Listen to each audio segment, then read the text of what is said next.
Assalamualaikum warahmatullahi wabarakatuh. Selamat siang. Kami dari kelompok 5 akan mempresentasikan hasil diskusi kami mengenai tentang teks akademik dan teks non-akademik.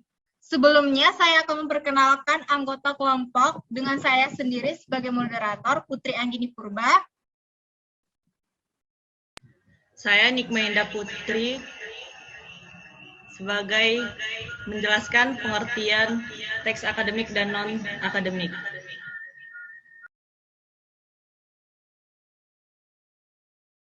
Selanjutnya, saya Putri Rihadat Waisi akan menjelaskan tentang perbedaan antara teks akademik dan non-akademik. Selanjutnya, Saya Deborah akan menjelaskan tentang perbedaan teks non-akademik. Saya Ineke Saida akan menjelaskan teks 1, 2, dan 3. Selanjutnya, pembahasan mengenai pengertian teks akademik dan non-akademik akan dijelaskan oleh Hikmah Indah Putri.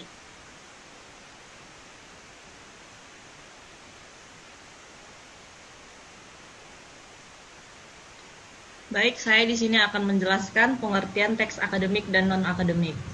Teks akademik adalah sebuah teks yang berwujud dalam berbagai jenis. Contohnya seperti jenis buku, ulasan buku, proposal, penelitian, laporan penelitian, dan artikel ilmiah atau tulis atau ilmiah. Teks non-akademik adalah sebuah karangan yang menyajikan fakta pribadi tentang pengetahuan dan pengalaman dalam kehidupan sehari-hari. Contohnya lisan non-ilmiah.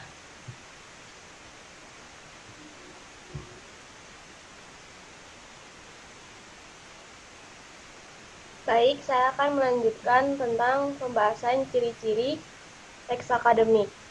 Teks akademik yang pertama bersifat monologis dan banyak menggunakan jenis kalimat indikatif, deklaratif, memanfaatkan bentuk pasif, tidak mengandung kalimat minor, tidak mengandung kalimat tak gramatikal, biasanya mengandung genre faktual seperti deskripsi, prosedur, eksplanasi, eksposisi, dan diskusi. Selanjutnya ada struktur kalimat yang sederhana, padat akan informasi, banyak memanfaatkan nominalisasi, padat kata-kata leksikal, banyak memanfaatkan metafora gramatika atau tata bahasa, dan banyak mengandung ungkapan yang inkongruen, banyak memanfaatkan istilah teks, bersifat taksonomi, mengelompokkan dan abstrak, banyak memanfaatkan sistem pengajuan ekstempora. Selanjutnya akan dibacakan oleh rekan saya, Ezra Deborah. Ciri-ciri teks non-akademik. 1. Struktur kalimatnya rumit. 2. Cenderung tidak padat informasi, sedikit memanfaatkan nominalisasi, cenderung sedikit memanfaatkan metafora gramatika, cenderung sedikit menggunakan istilah teknis, lebih konkret dan tidak bersifat taksonomik, tidak menunjukkan pengacuan ekspora sebagai ciri utama, tidak menonjol pada salah satu jenis proses, bersifat dialogis, memberikan tekanan pada pelaku dalam peristiwa dialog, sering mengandung kalimat minor, sering mengandung kalimat tak gramatika, dan mengambil genre yang lebih bervariasi seperti faktual dan fiksional.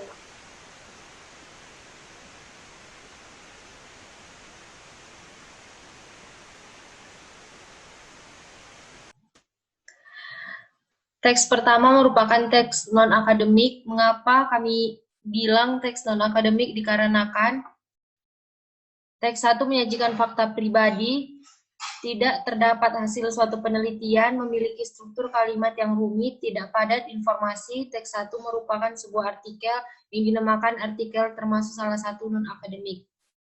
Teks akademik, teks 2 memiliki struktur kalimat yang sederhana, menyajikan sebuah hasil penelitian dan jurnal, padat akan informasi, mengandung genre, prosedur, dan diskusi. Teks 2 merupakan suatu hasil penelitian sehingga bisa dikatakan salah satu jenis teks akademik.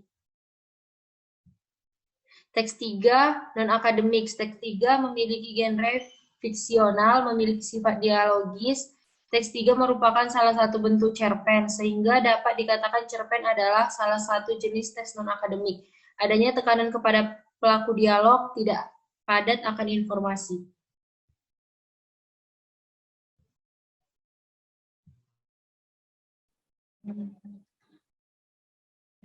Baiklah, Inilah hasil diskusi kami mengenai teks akademik dan non-akademik, beserta 3 contoh yang telah kami analisis. Lebih dan kurang kami mohon maaf. Terima kasih, selamat siang, Assalamualaikum.